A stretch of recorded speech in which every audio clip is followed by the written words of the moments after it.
Well, it is now my pleasure to introduce to you our keynote speaker. Mamie McCullough is her name. She's a teacher. She's a motivational speaker and author, but she prefers that you know her as an encourager. Mamie is an overcomer. Having survived breast cancer is just one of her inspiring life stories. When you get to know the rest of her story, you'll be touched. It's a heartfelt message. It's motivating. It'll turn your own obstacles into opportunities. Mamie started her business career as a secretary. She grew up vice president of 13 corporations by the age of 28. She later became a sales director for a direct sales organization and was recognized as one of the top 10 in recruiting. As an educator, Mamie has taught every level from 8th grade to college, as well as serving as a principal of a large Georgia high school. More than motivational, Mamie's message is transformational, and it's life-changing. The I Can lady works hard, and she worked with Zig Ziglar for 10 years as a speaker and author where she wrote curriculum that has influenced millions of students before launching her own training company. Her mission is to share life-changing principles that are instrumental in providing others with hope and vision on how to get life together, personally and professionally. Mamie is the author of 5 books, including I Can, You Can Too, and she travels around the globe inspiring and equipping others to handle life's difficulties with her personal formula for success and for happiness. Her entertaining and insightful message is right for these times. And of course, it should work best for all of us. So please welcome all the way from Dallas, Texas, Dr. Mamie McCullough.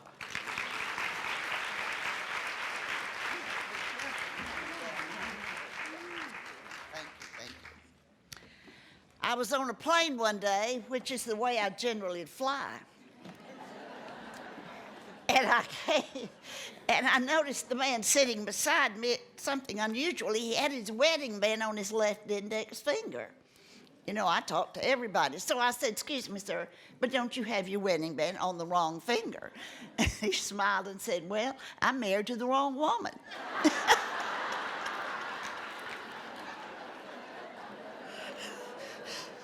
I have no idea if he was or not. But I'll tell you, just as important, I hope you like who you are and where you are tonight. I just say amen to all of this. You know what? If you could freeze some moments in time, this would be one. And this chandelier, I want a dress made out of that. And these beautiful flowers, I want to wear them. I mean, it's just everything. The tablecloths, my goodness. Let me tell you, I'm going to tell those people in Dallas about this.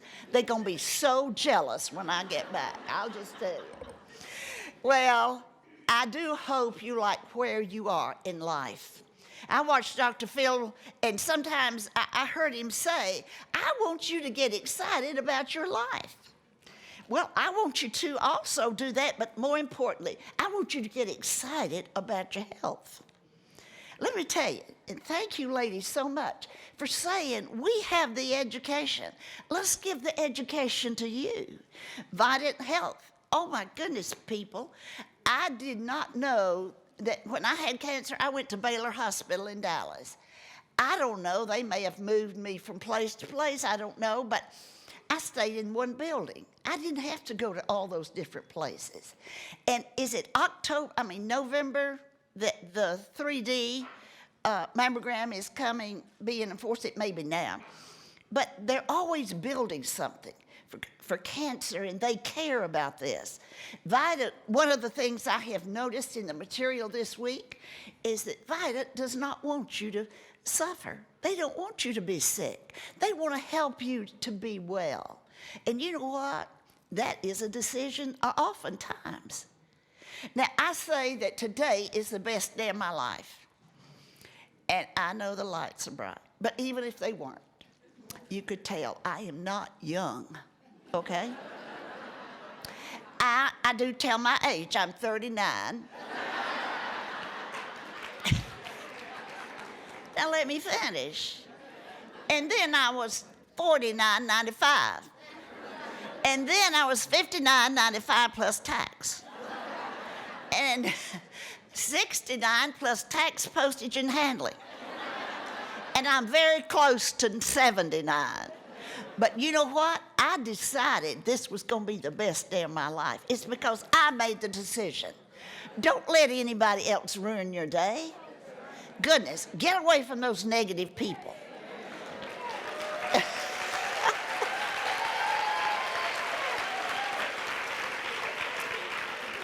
Let me clarify. I didn't say get a divorce. Tell them to take a trip or something. But just don't stay around people that are always, I call it the whiners. WHYNERS. Why did this happen to me? I'll tell you what, that word just, it's like putting your nails on a blackboard. Whiners. Why does things happen? Why do we have heart attacks? Why was I born? Goodness, I don't know any of that. And I never will know it. You don't need to know everything, but there's some things you need to know. And this risk factor and the things that we know about breast cancer, you learn them. You find out, you read, you go to the doctors. Do y'all just serve the whole state? Or just right here? Well, get sick here. If you have to, get sick.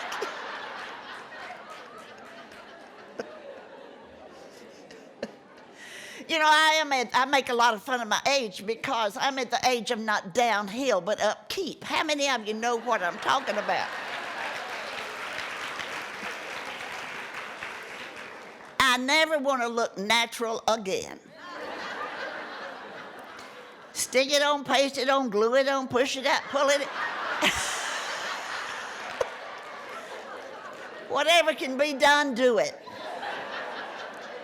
And you know, I'm speaking 8 times this week, and tomorrow I have to get up really early. In fact, every year as I age, I have to get up earlier. You know, in 5 years, I won't even be going to bed, is what I have to say. You know, there's a lot of things in life we can change. Change my hair about every week. Don't get used to this color, because it won't be that way in a few days. But you know what? I don't change who I was born to. When my mama had me in 1939, April the 3rd, I don't know if she knew she was going to have me and I was going to grow up like this. I have no idea. But I'm from a family of 9, and I have one of everything in my family. Bless her heart. I have one sister stayed in the 1st grade 3 years. We don't know if they liked her or forgot her. I have no idea. Then I had the sister that helped her through. That's 2 years different, but Mary Lou started with June. We have double names. And so Mary Lou helped June through. Now, Mary Lou's the one that finally, she's 83 now, but she was, I guess, 60 probably when she learned to drive. And but she does not turn left. She says, you have to turn right. Everywhere you go. Those people will run over you if you go left. Oh, I hope sometime I can come back and tell you about my family. They're like hee-haw. Every reunion, I get good stories every time. I don't have to make up anything. It just comes natural with my family. You know, also, as I've gotten older, I have a new priority. My priorities now are God, family, and plastic surgery. Now, listen to me. I have not had it in case you wonder it didn't work. I am saving up for it, okay? I might take up a collection tonight with 700 people. Y'all might want to get me some money to have plastic. I wish the plastic surgeons would ask me to speak sometime. I'd take it out and trade. Wouldn't that be fun? You know, when I think of getting older, and you know what? You can go to college, get your PhD, your MD, whatever it is you want. And I'm not going to tell you smart folks here how to do your job. But the one thing that we are lacking in education oftentimes is not the how to, it's the want to. And lightening up and laugh is the best internal jogging we can ever do. It's medicine. It's the best dose of hope there is.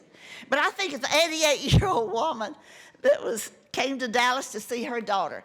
And you know how she has those little suitcases, so she got her little suitcase and went and stood by the curb, and her daughter got tied up in the Dallas traffic, as everybody does every day.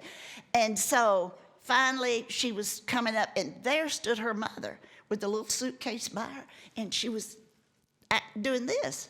And her daughter said, "Oh my goodness, what on earth has happened to my mama?" You know, they always think we're a little odd after about 50. But so she got out and she said, Mother, what in the world are you doing? The wind is always around the airport. And the wind was blowing, but there stood her mother like this. She said, "Mother, what on earth is wrong with you?" She said, "You're showing the world everything you have." She said, "Honey, I'm showing the world, everything I'm showing is 88 years old. But this hat is new."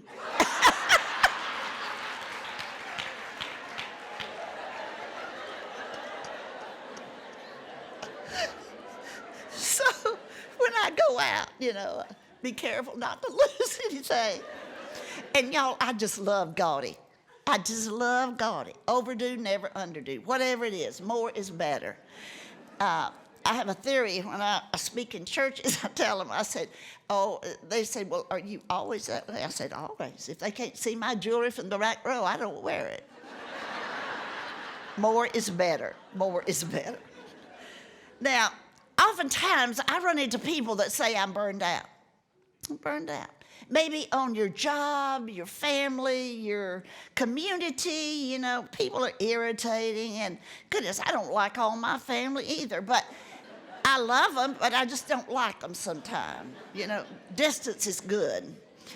My family is in Georgia and I live in Dallas. Does that tell you something? But no, I have a wonderful family. Out of the 9, there are only 4 of us left.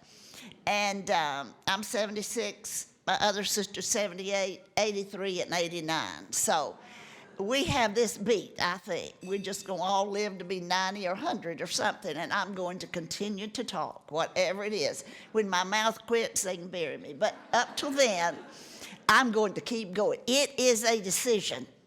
And sometimes we get a little age on us, and we think, there's nothing for us to do. Oh, my goodness, people. There's so much for you to do. Volunteer at the hospital. I was talking to somebody today. I don't know where they are, but they were in charge of all that.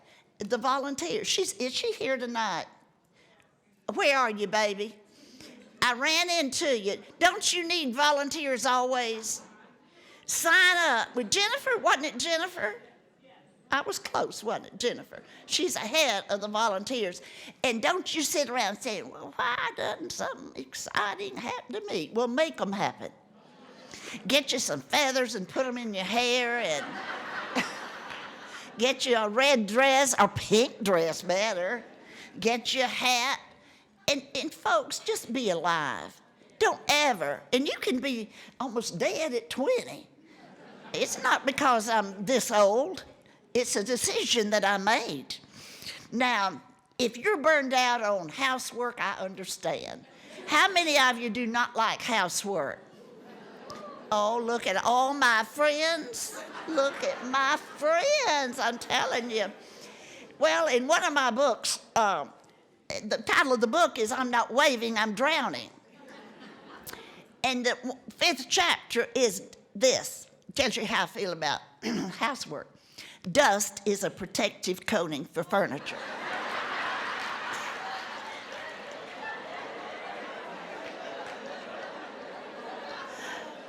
Who cares if everything's dusted? Folks, get alive, get over it, okay? How many of you have worked outside the home besides me? I've raised my children, and I have worked all their lives. They don't even know me when I didn't work and have red hair, because it kind of goes together. They'll never see me white-headed. They think this is my natural color. And they're 39, 40, and 42. I'm not going to tell them. The grandkids will catch on, though, I think. But if you're burned out, listen, how about cooking? You know, that four-letter word, cook. I live in Dallas. There's 6,600 restaurants in Dallas. Why should I do the cooking? That's crazy. I have three healthy children. My girls are 5'9", healthy. My boy's 6'3", a marathoner. He runs for the race and all of this all the time. And healthy. They've always been healthy. And they were raised on public food. It's not who cooks the meal, it's how you act around the table. So what if you have to serve bologna sandwiches? Put it on your china and put a balloon in it or something. Just be creative. Goodness, folks, we sit around. Do the best for the people you love the most. And I want to tell you, everybody here has been rejected in something. And I'm going to tell this group, since you're special, a story I haven't told the other group, okay? My husband was a psychologist. I married a psychologist firmly believing he can read my mind. I will never have to say, take the garbage out. That's one of the commandments in the Bible. Men, take garbage out. I don't know if y'all know that or not. Well, he and I both worked. We'd come in, and on Friday night, he'd be tired. He would get that remote thing, whatever you call it, clickers, I call it, and sit down and read the paper and watch the news. What did I do? I had the same hours he had. I came in and got the clothes going and the dishes out of the dishwasher, cooking and answering the phone and helping with homework. Does that sound familiar with anybody? Well, I wanted to take that remote and make it remote, I'll tell you for sure. I thought he ought to know I need help. But you think I'm going to ask him? No, sirree. He's smart enough to marry me. He's smart enough to know I need help. Well, you have to do a better job communicating, I found out.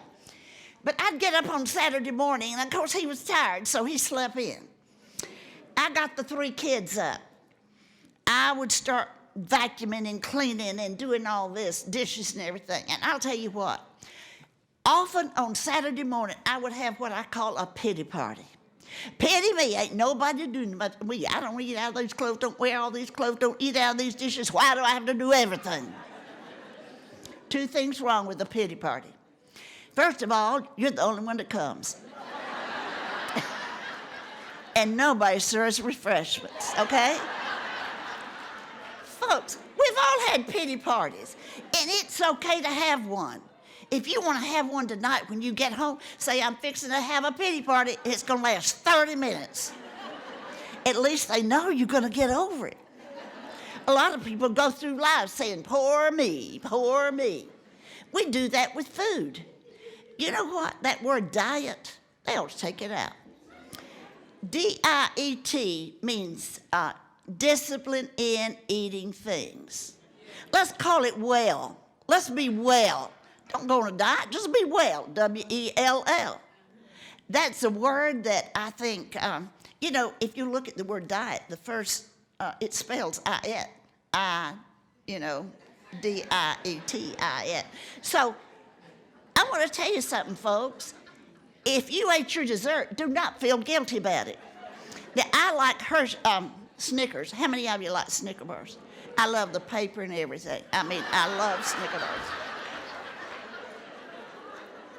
But, you know, I'm not going to travel all over this country and stand up and my feet hurt and everything else and then drag into the airport at 10 o'clock at night and have to take a flight to Dallas. I don't want the hot dogs, but they do make you burp the whole trip home, but they keep you awake. But I'll get me a Snicker bar, and I love every bite of it. So take the word diet out. Well, get back to my story about I was going to tell. And I was standing down having my pity party this Saturday. I had my fluffy blue robe on. I don't know if y'all have one of those fluffy robes or your wife does. And it used to be a fuzzy, blue, but now it's kind of slick gray. And I I've lost that cord and buttons, you know how it is. And so I'd get up and I'd start working. I wouldn't put makeup on because it just drip off. You don't need makeup on to clean house. I had these pink rollers that I wore all the time. And I don't know if you've ever seen anybody walk in those scuffs, but you don't pick your feet up. You just push, just kind of like this. Well, I got up and I was real enthusiastic. I looked in the mirror and I had a picture of myself right there. And I looked in the mirror and I thought, no wonder I'm not doing anything, getting anything done. I'm sick. Now, without my makeup, I look sick. Now, this is when I decided that I looked the worst for the people I love the most. I went downstairs and I gathered all the trash. It was out on my back porch with two, in those, whatever those bags are, had them ready for the garbage. Now, it was Don's part to go to take them to the, alley. I'm not supposed to do that. That's his job. So, you just have them mad and just mad at the whole world. Kids were having so much fun and I was having a pity party. Well, I looked out about 10 o'clock and I heard something. It was the garbage men coming down the alley. The garbage men in Dallas do not stop. They're not going to even look at you if it's not out there in a certain time, a certain place, wrapped a certain way. They're just going to keep on going. And, in most decisions in life, there's decisions to make, there are choices. I could smell that garbage all weekend, or I could try to catch the truck. But you see, I looked so bad, I didn't want the garbage men to see me. But I thought, maybe if I run fast, they won't see me. I don't know if you've ever run and seen anybody in flip-flops, but scuffs, and I was just going across the yard and adjusting my pink rollers, and out I went, and I went and picked up those two big bags of garbage, and I went running toward the truck. I said, is it too late? They said, no, lady, get on.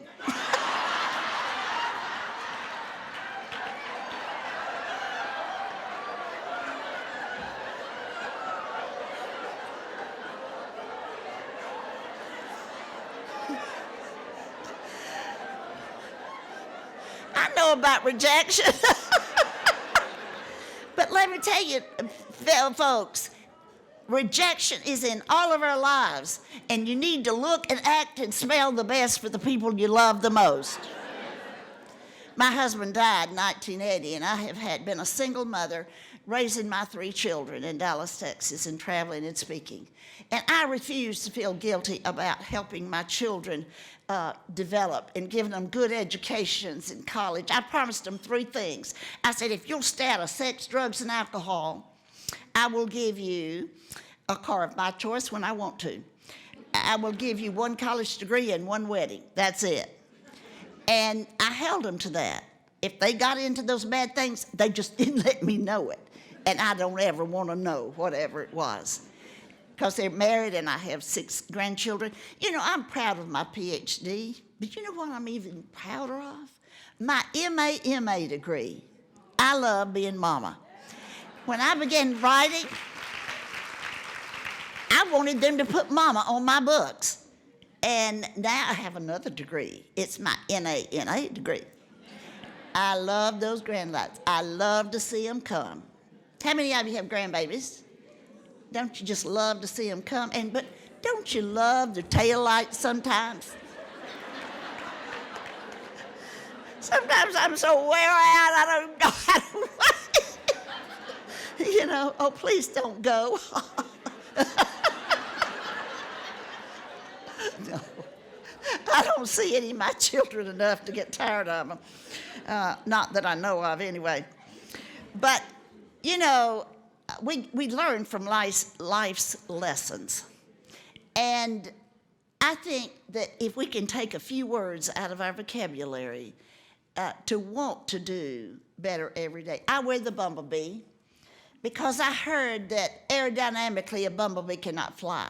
His body is too heavy and his wings are too light.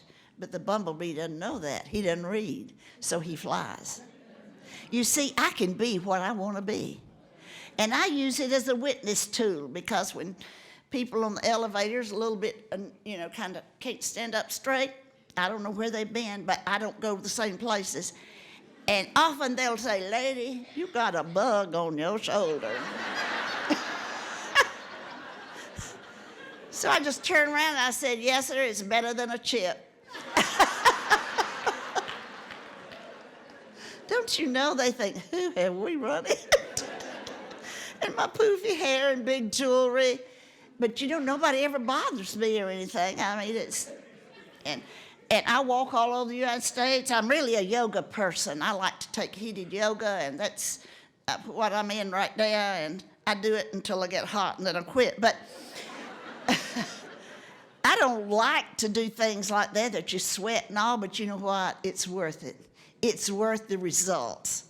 But let me tell you, don't use an excuse for not walking and taking exercise. It is an excuse. It clears your mind. It makes you like people you don't like. I promise you. It is the best attitude changer in the world.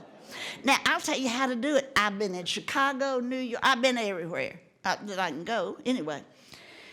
But you know what I do? I have never been even scared, because I take a red ribbon with me and put it in my pocket on all my jogging clothes. And when somebody comes by and they look a little shady, I just hang it out of my mouth. People not going to bother you with a red ribbon hanging out of your mouth. In fact, they try not to look, You know what? Quit using our excuses in our lives and get on with living.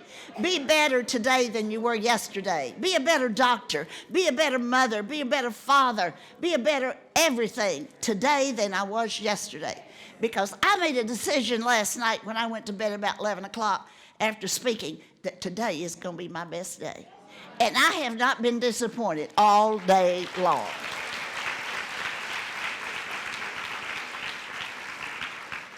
When I had my cancer is when I learned that whatever happens to you, you can find, educate, in every blip in life, there's something to be learned.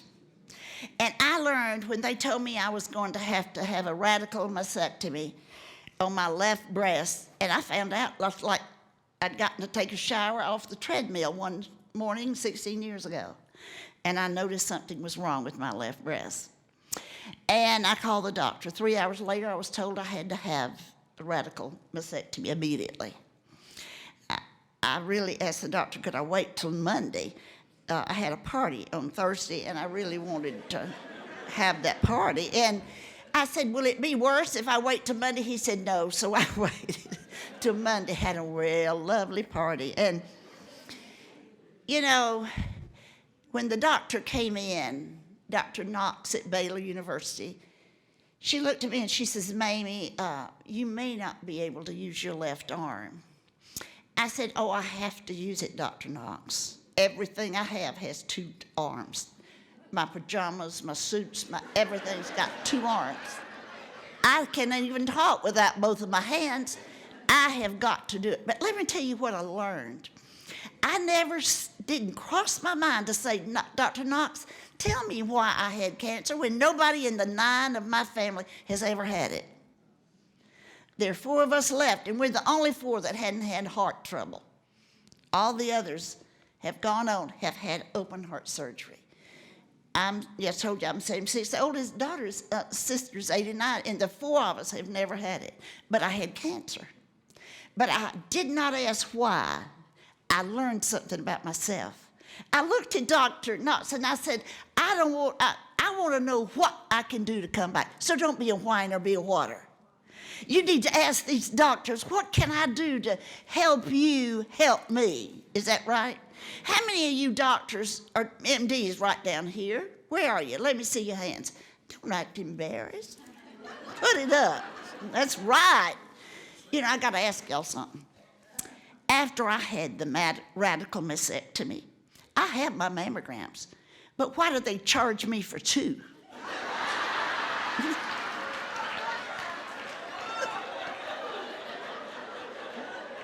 Dr. Love, you're senior vice president. You know what? Check that out. They don't know either. But I learned not to be a whiter, but a whiter. And I know you're thinking, did you have reconstruction? No, I didn't. I was 60 years old. I did not want to have any hurt anymore. And I had too much to do. So I didn't have it. And I did not want this to look like this. So you can't match them. So I decided not to. And I had a bad car wreck a month ago. I mean, a man hit me. I was not wrong. He said I was, but I was not. It was not my fault. And because I had to pay. But I have a prosthesis. And I want to tell you, I think that probably helped save my life about a month ago. He hit the back of my car in Dallas. You know about those people in Dallas. You've been there. And swung my car around. His was really demolished, but he just hit the back of my car, and the airbag exploded, and the seatbelt. I was black from here to here, and I had a whiplash. And let me tell you, had I not been taking yoga and taking care of myself, I would not be here today. And just like when they told me I probably couldn't recover on my surgery, and I said, what can I do about it? And you know what they said? Start exercising your arm. Every hour on the hour, exercise your arm. Stand up for the next 2 weeks. I had all those tubes sticking out of me. I don't even know if y'all do that now. But I went home with tubes, and I wanted them to keep me. I really did. I wanted to stay in that hospital at least a week. And I wanted some of that cocaine, that stuff that makes you feel good.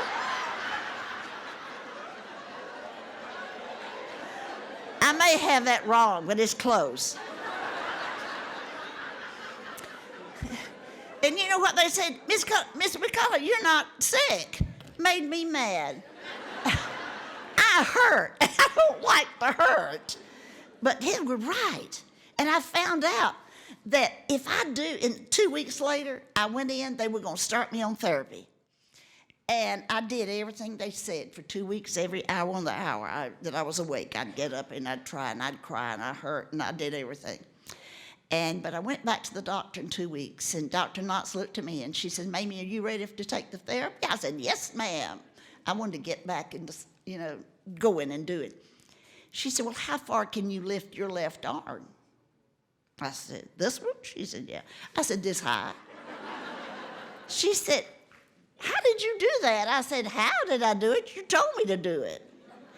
I understand that often people that go to doctors don't do what they ask you and tell you to do. Is that right? I think so.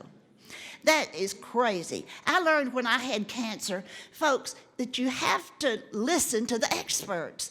They went to college to learn about this. I don't care what kind of attitude you have when you operate on me. You can have a sorry attitude, but you have skill, and they have it. Now, attitude's important in some things, but I want my doctor to be 99% skilled, not attitude-wise, when he operates on me.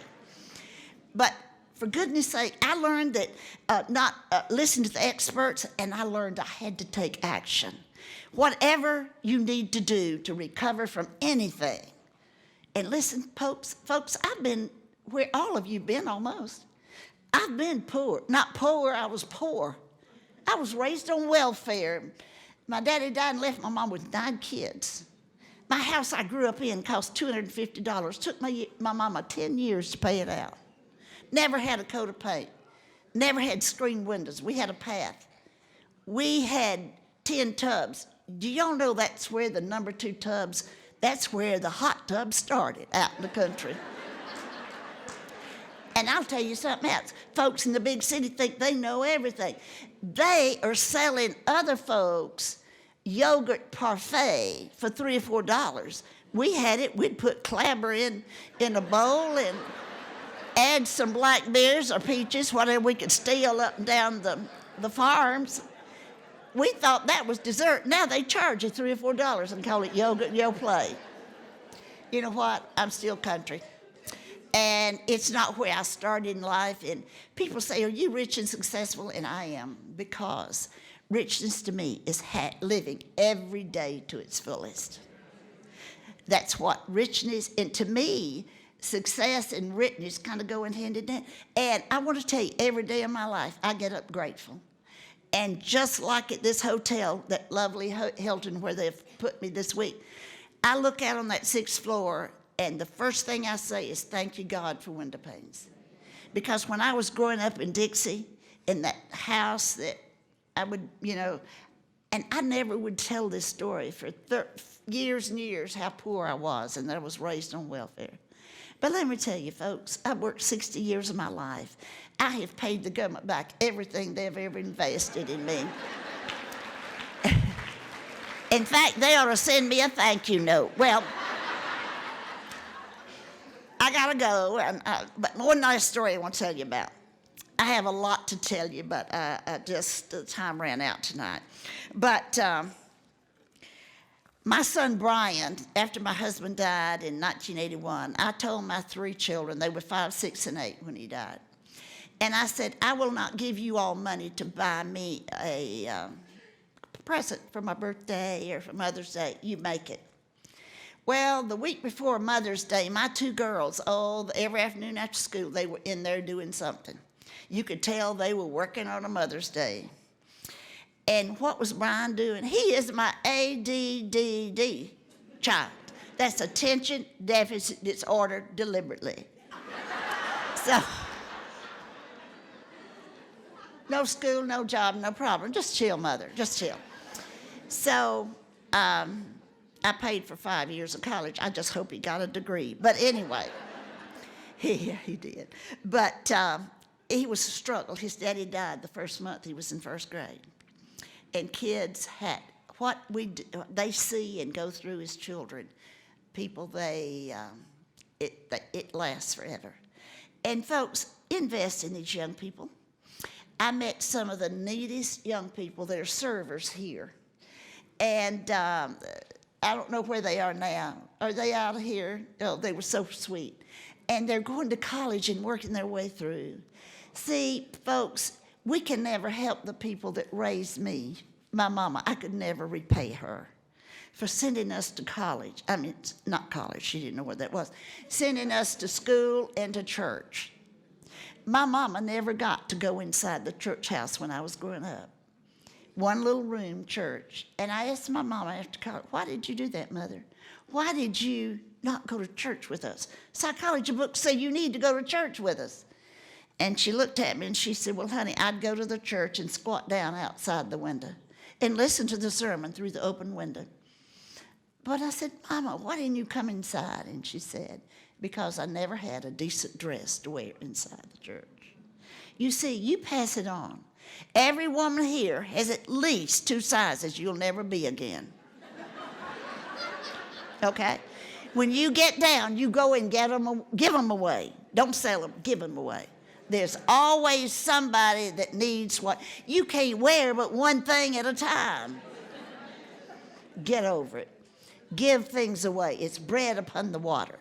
You pay it forward. So my son, Brian, is very creative, but he doesn't take him as long to do things. So at breakfast, the girls couldn't wait to give me my present. And Patty had drawn me a picture. It was a beautiful picture. I had it framed, and it hangs in my house in Dallas. My daughter, Jennifer, was proud of hers, and she had written me a poem. And I put it in my book, so you know I'm proud of it, and I'm proud of my children.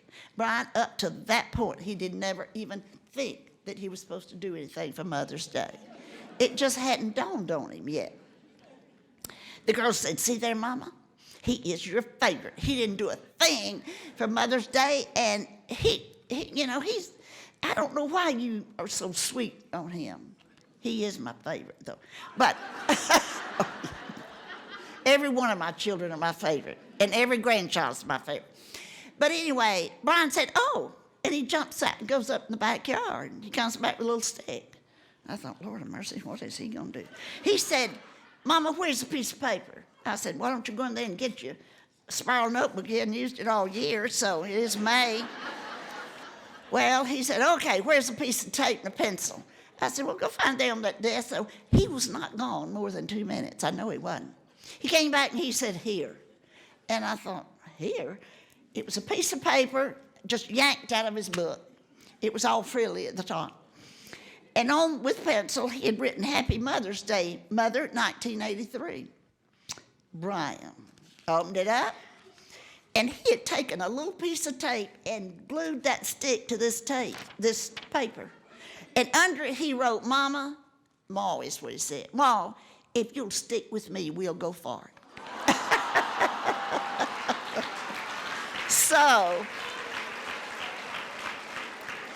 I think my challenge to you, if you will stick to this community, in this hospital, and you know what? You'll go far.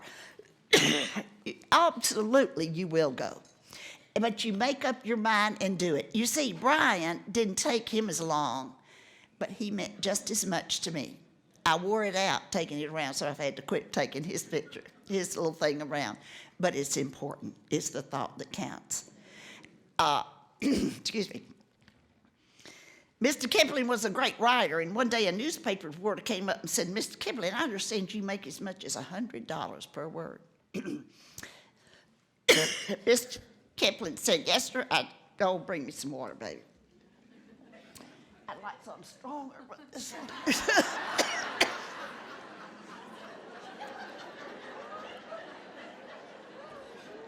Preacher, I may start drinking this week. I'm not sure, but y'all know I'm teasing. I don't drink. But anyway, and run around with people that do, you know. But anyway, what was I telling about Mr. Kipling? So this cynical newspaper reporter came up to him and said, Mr. Kipling, I understand you make as much as $100 per word for some of your writings. Mr. Kipling said, yes, sir, that's true. The cynical news reporter pulled out a crisp $100 bill and said, here, give me one of your $100 words. Mr. Kipling took the $100 and said, thanks. Thank you for being here. Thank you for this community. Thank you, hospital. Thank all of you. Thank you.